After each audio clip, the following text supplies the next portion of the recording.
Exposé 2. When we have the mention of ancient Egypt and Ireland are spoken about in the same breath, it usually results in the rolling of eyes, polite exits, and the sound of murmurs citing pseudo-history and New Age babble. At least that used to be the case. But there's a book called Ireland, the Land of the Pharaohs, that was written by Andrew Power back in 2005 that I've referenced previously. But this other document, of which I'll add my input to it, reveals a lot more. And recent discoveries in DNA research have added to already verified archaeological finds to present a scenario that is now more difficult to dismiss. And it said the hill of Tara is one of Ireland's most ancient sacred sites, and it is surrounded by many other Neolithic earthworks and tombs. Although commonly associated with the Celts, the site predates their arrival in Ireland by thousands of years. The reason that is because it's got nothing to do with the Celts and everything to do with the Eyres and the Rus, as we will find out. Now, the article said in legend it is the place where the Tuatha de Danann reigned, and these were godlike people who were said to have arrived in Ireland in mysterious ships and had magical powers. The Tuatha de Danann were reptilian, just saying, and also avian in nature, again, as we will find out. But it also, Tuatha de Danann looks eerily like tribe of Dan to me, like the name Jordan. Jor means Horus, and Dan was his tribe. Now, ritual burials and mysterious bones were found during a recent and very controversial excavations near Tara. A story emerged about a strange skeleton that had been found by workers digging at Lismullen Henge, and some thought it was the remains of a dog, others a badger. But most curious of all was the claim of some witnesses that the remains were in fact those of an ape. And as Con Connor, the arch-druid of Ireland's Celtic Druid Temple, that's a mouthful, she wrote, "Why was such a ritual burial in a royal site not a cause for focused investigation?" And in her work, A Course of Severe and Arduous Trials, the author Lynn Brunette writes that furthermore, the Irish Masonic author J.A. Penny notes that a skeleton of a Barbary ape had been found at Tara, the mythical centre of Ireland and the seat of the High King. And they asked, but why would there have been such strange bones buried at this site? Because those primates are not indigenous to Ireland, and the archaeological complex surrounding Tara dates back thousands of years. But if bones of an ape had been found at any point, they asked, do we have a precedent for such a burial at any other of Ireland's most ancient sacred places? And they said, in fact, we do, because during excavations at Imhain, Macha, which is Navan Fort in County Armagh, the skull of a Barbary ape was found there also. And when it was carbon dated, it was discovered to be roughly 2,500 years old. Actually, it's older. And the question for many archaeologists was how it got to Ireland in the first place. But perhaps a more intriguing inquiry would investigate is why. Now, from my knowledge, Barbary apes are found mainly in two countries only, Algeria and Morocco. The Moroccan Quarter, anyone? although some made it to Gibraltar, which is just across the strait from Algeria and Morocco, and likely due to trade vessels. So the article, The Irish-Egyptian Connection, and it says one of the more controversial theories when it comes to the origin of the Irish people is a connection to ancient Egypt. Although there are many Irish legends connecting Tara and Egyptian royalty, these have been impossible to prove. You know why? Because Tara has got nothing to do with Egyptian clowns. Tara is related to the Urs and Perun, the original Vedic texts, nothing to do with Hindus. Urs, Rus and Aryan were there long before these fake gods, including the Tuatha De Danann. Now, the report says one of the most intriguing examples of these proposals was the discovery of a skeleton of a 15-year-old boy at the Mound of the Hostages near Tara by Dr. Sean O'Riordan in Trinity College, and the carbon dating showed that the remains were roughly 3,800 years old.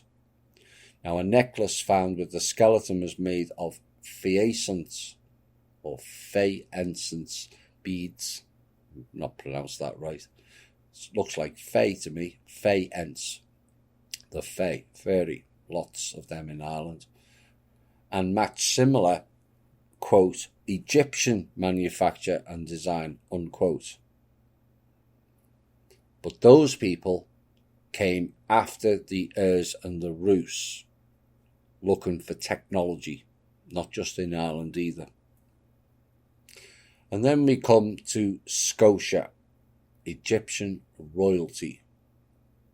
And there is also the famous legend of Queen Scotia, said to have been an Egyptian princess or queen, depending on which version of the legend you read, who is said to have arrived in Ireland in 1700 BC and was killed by the Tuatha De Danann in a great battle. Now, her supposed grave is marked by a giant inscribed stone in County Kerry, and its importance has led local politicians calling for its preservation. Now, according to the most popular version of the Irish legend of the Egyptian Princess Scotia, most scholars who believed in the legend agree that Princess Scotia was an ancient Egyptian princess who grew up in the land of the pharaohs. Only one problem with that. There is no archaeological or documented or DNA evidence to support this as fact. None. And incidentally, at the same time, Gaithalos, the Latinized name for Goyle Glass, the son of the king of Greece, was also present in Egypt working for the pharaoh after being expelled from his native kingdom. So here, Gaithalos met the Princess Scotia, and later the two got married. And later, due to upheaval in the country, Princess Scotia was forced to flee from her country, along with her husband Gaithalos, to the distant lands of Europe. Now, it is said they first made their way to Spain, and from there they moved further west, discovering a new land, which they named Hibernia, the island being named on Hyber, who is the son of Gaithalos and Princess Scotia, and an island known in the modern world as Ireland. My input on that is, could it be she was Greek, like Cleopatra, given she married the son of the king of Greece? And here it should be added that, as far as the Hibernian name is concerned, The majority of the sources describe Hibernia as the classic Latin name for Ireland, with the name being taken from the Greek geographical accounts. But it was the Roman historian Tacitus who used the name Hibernia in his book Agricola. Now, there is a secret society group on a par with the Knights of Malta called Hibernian, and Martin McGuinness, the lead IRA guy who started the Sunday Bloody Sunday killing spree, yes, that is correct, wears the badge of Hibernia. And his IRA sidekick, Jerry Adams, is a Knight of Malta, and so part of the British royal circles. Oops. If only the Irish people knew of their treachery. Now, to my understanding, Ireland was at one point called Scotia, and when she fled to modern-day Scotland, it was originally called Scotialand. But some of her followers left Ireland and went west and arrived at New Scotia Island, now called Nova Scotia, which means New Scotia or New Ireland. And this is why there is lots of Canadian people who speak with a Scottish brogue. My former girlfriend was one of them. And what is interesting is that Scotia's grave is not far from the island of Skellig Michael, the site of a pre-Christian settlement, and later a monastery. Now, the location of that grave is in Trolley Bay. And it's a place I planned to visit a few years ago until my flying ban took effect. Because I stood with my back at that grave in a dream that started before my teens and followed me until my early 50s, until I found the place in my dreams. It was Trolley Bay and close to a rare windmill in Ireland, which is why I kept hearing the line from a song, "I can hear the sound of a windmill going round." And that played over and over in my head back in 2013 until I found that place.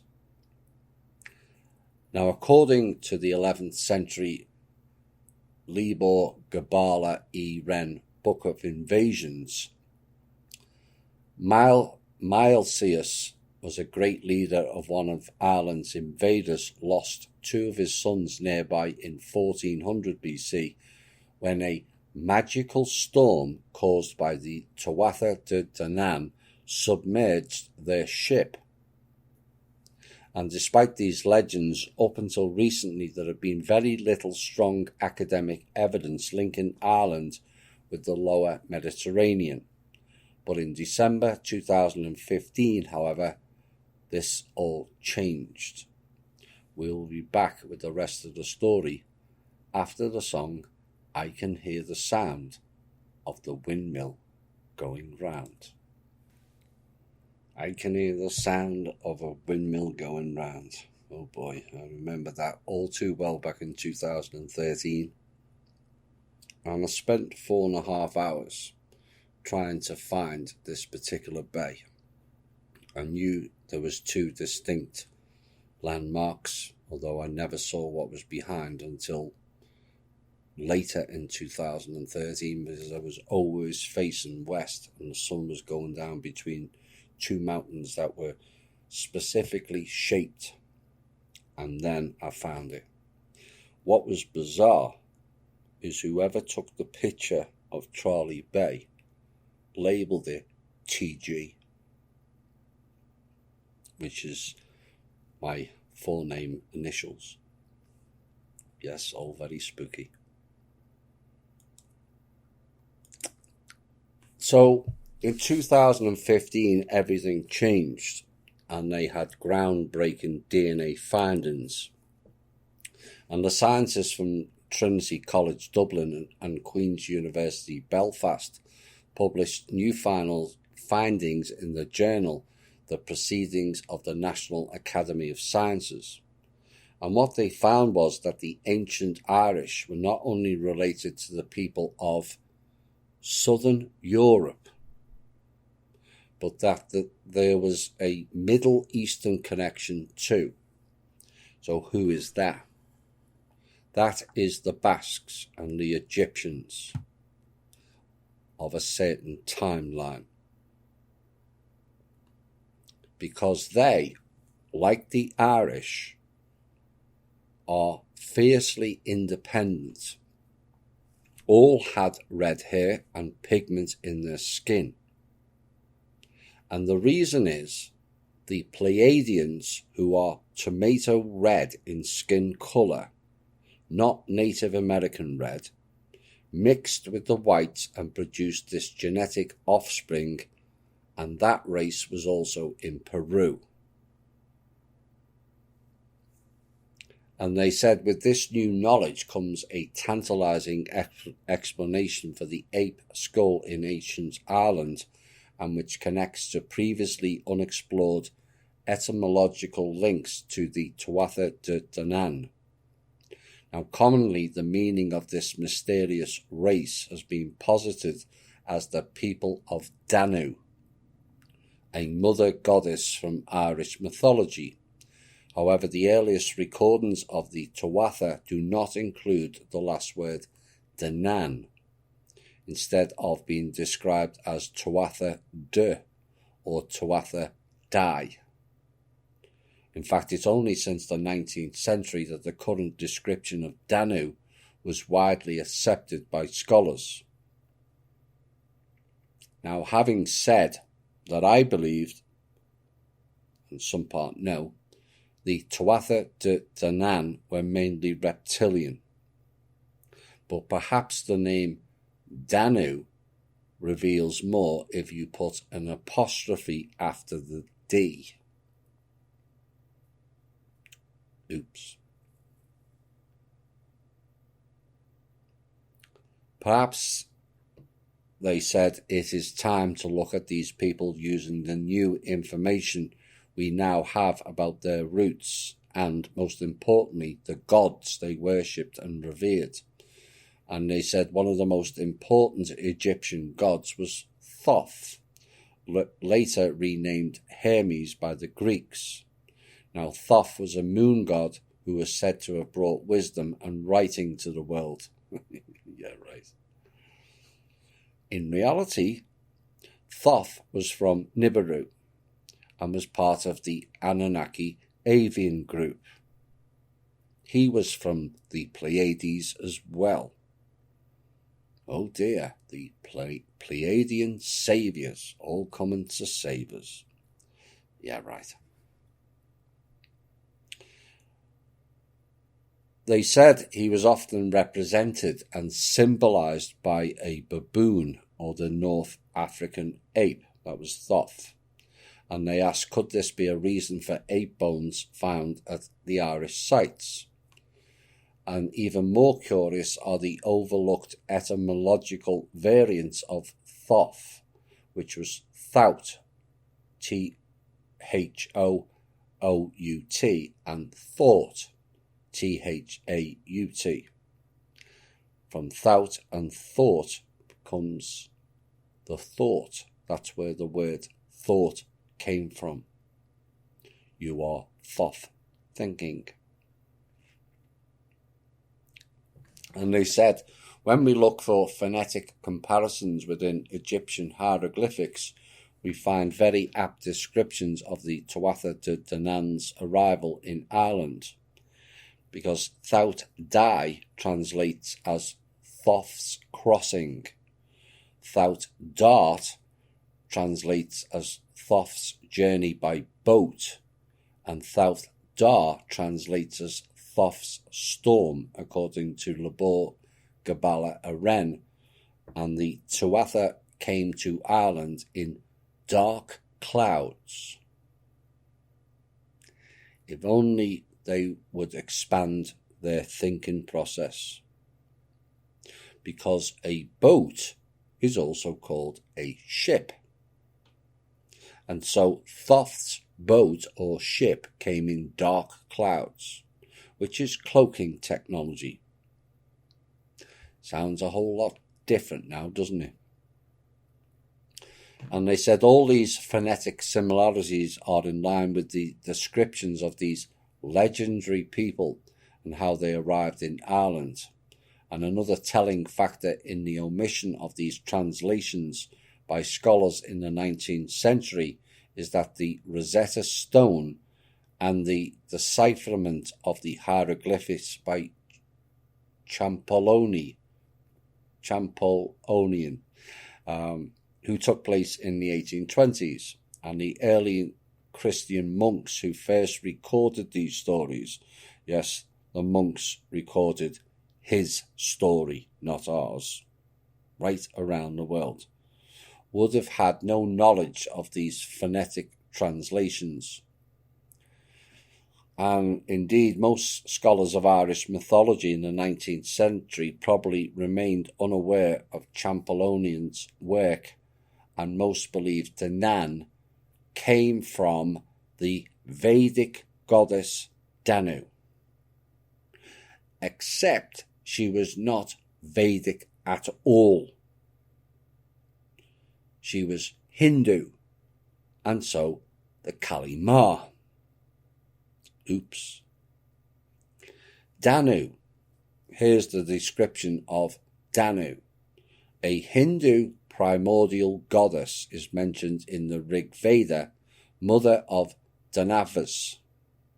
The word Danu described the primeval waters with which this deity perhaps embodied, and in the Rig Veda she is identified as the mother of Vritra, the demonic serpent slain by Indra.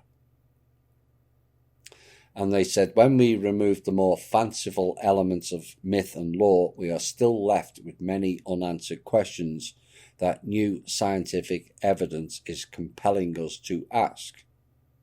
And some of the answers have already overturned previous academic opinion, and with each technological breakthrough, we discover new means to dig further into our past. Indeed. And that is because these scholars, archaeologists and theologians will not look past the religious doctrine. And then they try to shoehorn in the information in alignment with it. It doesn't fit. It never will. And once they release the religious construct and accept the extraterrestrial reality, then things will make much more sense.